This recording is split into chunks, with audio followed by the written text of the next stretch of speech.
Hey guys, I'm Dov, and today I'm back with more Total War Warhammer 2 online action.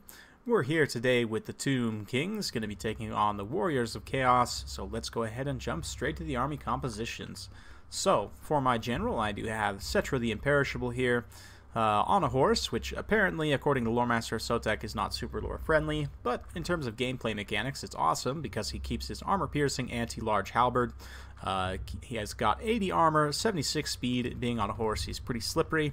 Not the best charge bonus, but solid overall combat stats. A very decent character in terms of a combatant, especially when you consider his items here. He's got this Crown of Nehekara, which gives 10% armor-piercing, weapon damage, and charge bonus to units in that area of effect.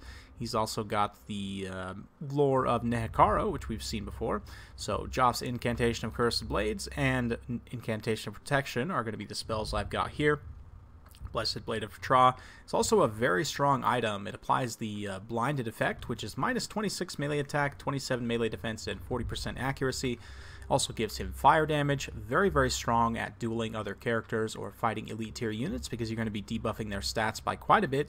So very, very strong overall. To back him up, we've got the Sphinx of Usek, Necrosphinx. One thing worth noting about this guy is he does magic and fire damage, as well as has 25% fire resistance. So, you know, typically you would bring fire damage against the Tomb Kings to try and goon their lord, but just be noted that if you have the fire damage active against the Sphinx of Usek, you're not going to do as much damage. Likewise, we've got a Hero Titan here just to assist with some extra winds of magic and to put out those damaging spells as well, looking very, very cool. In terms of the rest of the army here, we've got just a whole bunch of skeleton infantry. We've got 4 skeleton spearmen, 3 skeleton warriors, and 2 tomb guard with halberds protecting the flanks, and 1 Ushabti greatbow up front for a long-range heavy missile option. For the Warriors of Chaos, we're going to be facing off against Archaon, the Ever-Chosen himself, Lord of the End Times, and this is one of the matchups where I think Archaon's pretty decent, especially if you kit him out properly. He's got the Slayer of Kings, as well as the Crown of Domination for that immunity to psychology and that huge weapon strength buff. Likewise, he's carrying Burning Head, Flaming Sword of Ruin, Cascading Fire Cloak, and Fireball, so quite a few spells there. Very good stuff.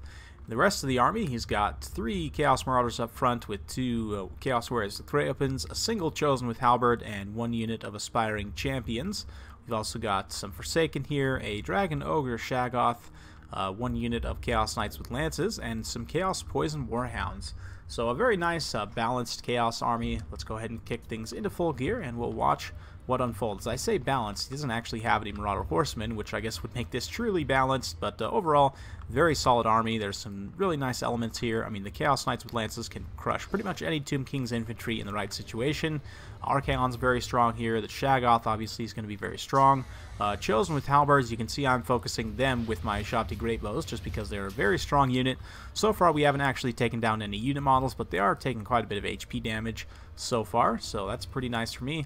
My opponent can't see a lot of my forces, so I've got these Tomb Guard lined up in a defensive position in case these Chaos Knights with Lances decide to get cute and try and charge my flank here. But yeah, they are going to do just that. You can see the Poison Warhounds coming in, getting on these Skeleton Spearmen.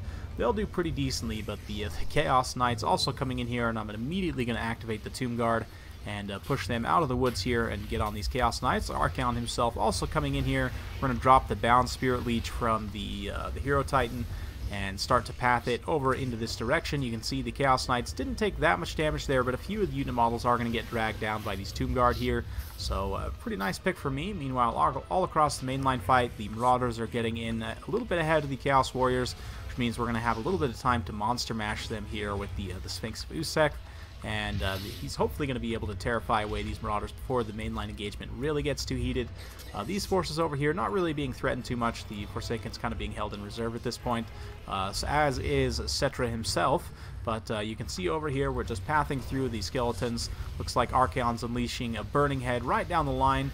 Unfortunately, did cut through quite a few of his own troops there. So not the best angling on that cast. Looks like it went almost that way instead of coming down straight here. But yeah, you can see that once the terror kicks in for those Marauders, we're able to push them off. So we're going to bring these guys up to kind of screen over here. And yeah, meanwhile, over on this side, we're using the Overcast version. I just want to show you guys this briefly if it's still up by chance. The Overcast version of the incantation of Cursed Blades gives a plus 16 bonus versus large, so this Hero Titan's up to 600 total weapon strength with 16 bonus versus large, dueling it out with his Shaggoth here. I just wanted to point that out quickly because he is going to be able to do quite a bit of damage to the Shaggoth, especially with the support of this Sphinx of Usek here. You can see these Marauders are definitely not having a great time. We are going to be dropping, it looks like a Flaming Sword of Ruin from my opponent there, so giving all these units fire damage.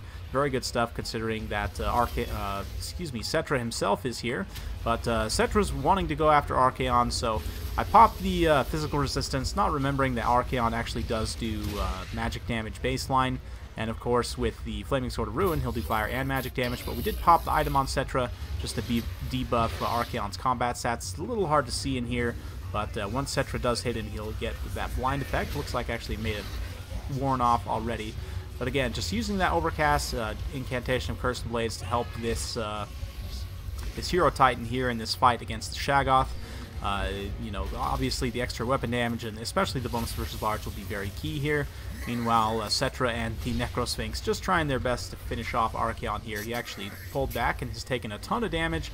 Meanwhile, Settra is relatively healthy, so Settra's going to get in here and use his armor-piercing anti-large to do a bit of damage to the Shaggoth as well. You can see the Shaggoth is now the one taking the world beating here. A lot of the skeleton infantry have been crumbled though. My opponent was able to get into my backline and shut down the Zishapti Great Bows temporarily, but we did have some reserve Tomb Guard on station to chase them out, so it looks like they've got back out of this pocket. You can see pretty much all the skeletons in the center are in pretty bad shape. We've had to pull in the reserves to kind of fix things into place. But yeah, the Shaggoth is just about to go down here, and it actually does get felled by the Sphinx of Usek there. Archaon's going to narrowly escape, but the Hero Titan definitely giving the business here. And wherever Archaon goes, I mean, he is a little bit slower than Settra, so Settra should be able to chase him down.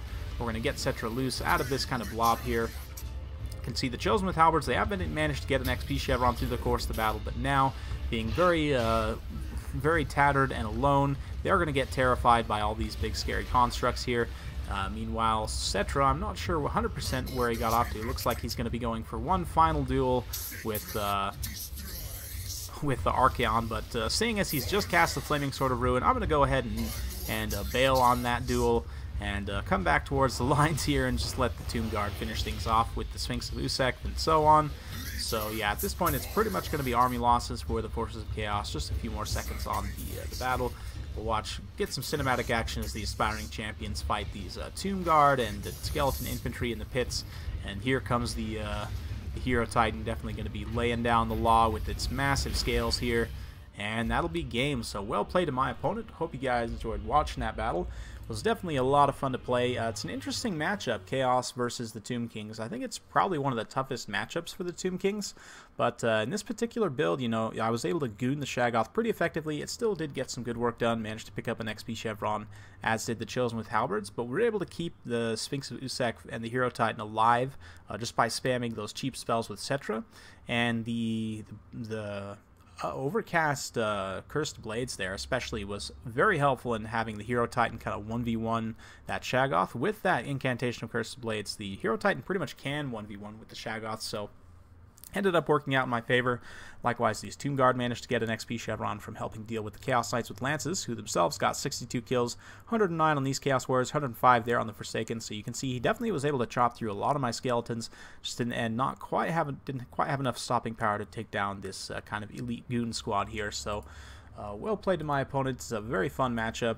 Archaon himself is pretty good in this matchup, although there is an argument to be made for Kolek. Likewise, Sigvald, if you're ever worried about Lord gooning and you just want someone that's really survivable, Sigvald's probably going to be your best choice.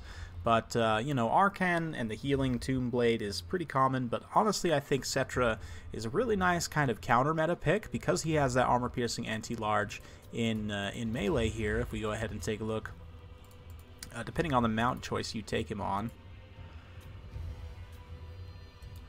We've got Settra here on foot or on the horse. He has armor-piercing anti-large. Obviously, if you put him on the Cimmerian War Sphinx, it gives him a little more weapon damage and much more health. Obviously, he causes fear and terror and all that.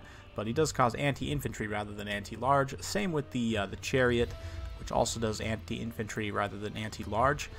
So you put him on the skeletal steed, gives him some nice mobility and the anti-large armor piercing, and it makes him relatively slippery as well. You can back him up relatively easily with the Sphinx Busek and the Hero Titan. And yeah, this Overcast Joff's incantation, I'm going to have to play around with this a little bit more here, but just giving that bonus versus large effect on the Overcast is going to be very, very strong. I really, really like this spell. I'm going to have to play around with it a little bit more, but I really like that extra plus 16 bonus versus large. You guys saw I was able to help that Hero Titan pretty much 1v1 that Shaggoth for a little bit. Obviously, you wouldn't want to leave it there for too long, but still, well played to my opponent. I hope you guys enjoyed watching. If you like this kind of content, be sure to like, subscribe, hit that bell notification button, so every time I upload a new video, you'll be notified. Thank you very much for watching once again, and we'll see you next time.